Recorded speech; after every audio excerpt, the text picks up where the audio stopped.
known as the top cap. Approximately 3% of the numerous plug valves in the refinery's alkylation unit were designed so that the gearbox support bracket attached to the top cap. With this 30-plus-year-old design, removal of the gearbox support bracket can have catastrophic consequences.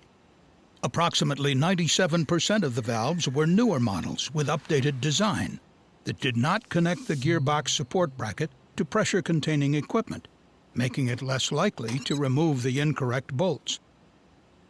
With bolts removed from the top cap, one of the operators attempted to open the valve by rotating the valve stem with a pipe wrench, while the second operator stood by and observed.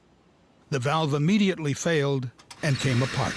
Pressurized isobutane escaped from the valve, forming a flammable white vapor cloud. The two operators warned others in the area and directed them to evacuate.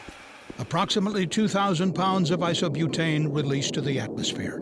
The vapor cloud likely found an energized welding machine roughly 70 feet away from the initial release and ignited. The resulting fire seriously injured one ExxonMobil employee and 3 contractors working in the area.